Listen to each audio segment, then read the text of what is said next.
Nagsimula ang lahat sa isang umpok-umpukan ng barkadahan. Titinda ako sa tabi ng daan na malapit sa amin. May mga barkada ako na mga bading na naghahalakhak, nagkukwentuhan. Ganyan kami gabi-gabi sa tabi ng aking maliit na tindahan. May mga kabataan na nag-iinsayo sa pagsasayaw habang kami ay nagkukwentuhan ng mga barkada ko. Dahil sa kabaklaan ng grupo, ayun, may ibang pinagbabalingan pala ang grupo. Sabi nung isa kong kaibigan, sino ba daw ang type namin isa't isa? O yung sumasayaw na nagsasayaw doon sa harapan namin. Sabi ko naman, gusto ko yung matangkad na maputi at medyo singkit ang mata ha. Pero ang isang kaibigan ko ay may type na pala siya na matagal niyang pinagmamatyagan. Ngunit di siya maka-score dahil feeling niya na siya ang liligawan. Ako naman, tipong hindi mahiyain kapag gusto ko isang tao ay sinasabi ko agad para maunahan ko na. Sa di katagalan naming pag-uusap, may naisip agad ang kaibigan ko. Sabi niya, dare daw kami at lalong-lalo na daw ako. Kung kaya ko ba na patibukin ang puso ng isang maliit na binata, matipuno at kayumanggi ang balat. Sabi ko naman, ano ba yan? Ang pandak naman niya. Pero sa bagay gwapo din siya. Sabi ko nga sa kaibigan ko. Nag-isip ako kung paano ko gagawin ang idinidare mo sa akin. Ilang gabing nag-insayo ang mga kabataan kaya naghanap ako ng paraan upang mapansin. Tinawag ko siya. Sinabi ko, type kita. Napangiti lang ang binatilyo. Ako rin kinilig kasi nung nakita ko siya na parang ramdam ko gusto niya na rin. Ayun. Diba tumpak? Pasok ako sa dare. Kaya nang nag-alinlangan ang dalawang kaibigan ko. Grabe daw kamandab ko. Paano ko napao ang binatilyo? Paano kami nagsama sa iisang bubong? Di ko akalain matatamaan pala ako sa mga pinaggagawa ko dati. Nakikipaglaro lamang ako sa mga kabataan kung ano ang ninanais nila sa isang katulad ko na patago pa nun ha.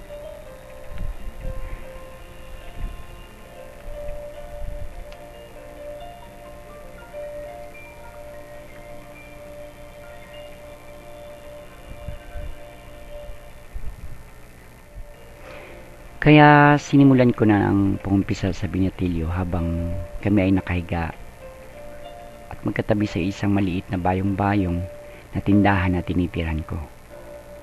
Nag-usap kami tungkol sa buhay-buhay, pangarap, pamilya, at lalo na ang mga babae nagdaan sa kanya. Medyo nakalma ako dahil iba na ang nararamdaman ko sa kanya. Kaya sabi ko sa sarili ko, na pigilin ko kaya ito. Parang di tama. Nag-usap kami magkabarkada. Sinabi ko sa kanila na natamaan ako ni Cupido. Ngayon sa isang binatilyong idinidare sa akin, tinawanan nila ako.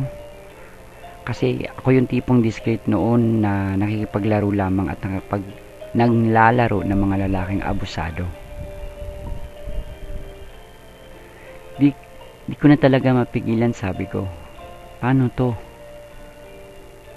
Pinayuhan naman ako ng kaibigan ko na seryosohin ko na raw. Total, nasa tamang edad naman ang binatilyo at lalo na ako, sabi ng kaibigan ko. Kaya parang okay na rin, sabi ko. Kaya di ko na sinayang ang gabi. Sa tuwing katabi ko siya, niligawan ko talaga. Halos umabot pa ako ng buwan bago ko siya napasagot at naging kami. Sinabi niya na magnobya siya, may nobya siya. Hindi pa sila naghihiwalay at payag naman ako. Kahit masakit, tiniis ko na lang at itinago sa kapamilya ko na ganito ang sitwasyon ko. Hanggang sa umabot kami sa isang punto na kailangan ko ng hilingin sa kanya na magsama na kami. Isinuri ko muna sa kanya kung magdidesisyon siya, sana ay huwag nang tagalan. Pumayag na siya, ngunit dalaw-dalaw lang muna sa umpisa. Kaya kasi umuwi pa siya sa bahay nila eh. May mga hindi ko nakayanan sa kanya. Yung mismong pinayagan ko na magsyota siya, na akalain ko ay isa lang. Yung pala sangkatutak na babae. Ang kinakamkam, medyo masakit, pero talagang masakit. Tiniis ko muna yung mga sandaling yon kasi sabi ko sa sarili ko, ito yung una kong makakasama sa darating na araw. Alam kong kakayanin ko.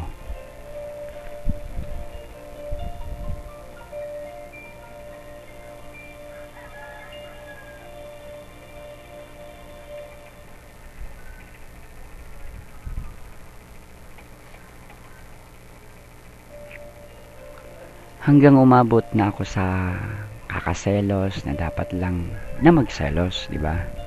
Kasi dalawang mata ko naghahalikan sa harapan. Hindi nila namalaya na nakikita ko. Dilat na dilat ang mga mata ko ha. Na parang gusto kong pumatay ng mga taksil, pero pinigilan ko. Iniyak ko na lang ang aking sarili. Iniyakan ko na lang ang aking sarili. Tanga, gago, martir, sabi ko. Kahit alam kong ito na ang kahinatnan, sige pa rin ako. Magbubukas ang klase nun, sabi ko. Ito na siguro ang pagkakataon kong manuyo at alam kong mapapabago ko siya. Ngunit nalaman kong marami pala siyang bisyo na talagang ikakahiya mo siya o ikakagalit mo sa sarili mo kung papatulan mo pa siya. Sabi ko sa sarili ko, okay lang kasi di ko kasi siya kapiling, di ko mabantayan kung ano ang pinaggagawa niya habang wala siya sa harapan ko.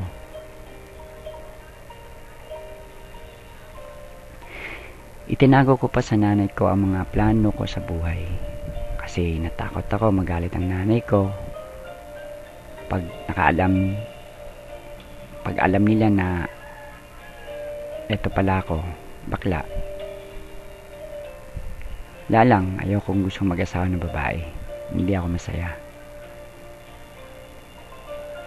Sabi ko sa kanya, paaralin ko siya kasi nihinto siya sa pag-aaral sa 2nd Baitang High School. Sabi ko sa Binatilyo. Sabi ko pwede niyang ipagpatuloy ang pag-aaral niya sa pamagitan ng pagtutulungan namin sa isa't isa habang magkasama rin kami at personal ko pa siyang matuturuan sa mga takdang aralin niya. Inisip ko nung gabing yun, alam kong may nakarinig at may tumutulong sa akin na malapit sa akin. Kumari ko at matalik kong kaibigan, nagtatago rin sa kanyang nararamdaman kung ano siya. Nanguumapaw ang saya ko sa gabing yun dahil nadama ko na gusto niya rin makatapos at makapiling ko. Wow, fantastic. Yahoo talaga. Cloud9 ang ere ko ne. So, unang ginawa ko, sinabi ko na sa nanay ko na tunay na bakla ko at ako ito. Alam ko nasaktan ko ang nanay ko. Pero wala akong magawa eh. Ako ito eh. Hindi sila.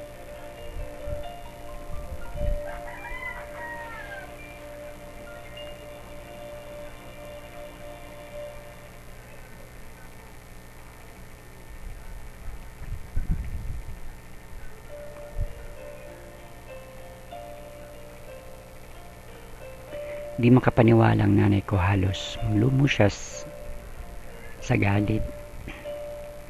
Halos ambalusin ako sa kanyang hinahawakan. Di siya naniniwala na gusto ko lalaki. Kasi dati may nobya ako na mangyak-ngyak sa akin na hinahabol ako at nagpapakampi pa sa nanay ko. Sabi ko sa nanay ko, tanggapin niya kung ano ko, dahil isa lang naman tinitubok ng puso ko eh. Kundi eto, kung ano yung nakikita mo, ako yun, ako ito. Halos isinumpa ko ng nanay ko kasama ang binatilyong kinakasama ko. Kidlat, malunod, mamatay, at kung ano-ano pang mga kagimbal-gimbal na mga salita. Nagmatigas talaga ako. Nagsama na kami. Walang pag-alinlangan, ginusto niya, ginusto ko din. Haharapin namin kahit maraming panlalait sa amin dalawa. May masakit, may masarap pakinggan. Lahat naman siguro ng relasyon ay nagdadaan sa ganitong proseso, di ba? Pinakahirap lang ang sitwasyon namin at bihira lang ito sa lugar na kaya mong ipagsigawan sa buong mundo na kayo na. Ganyan, nagdeklara kami na nga.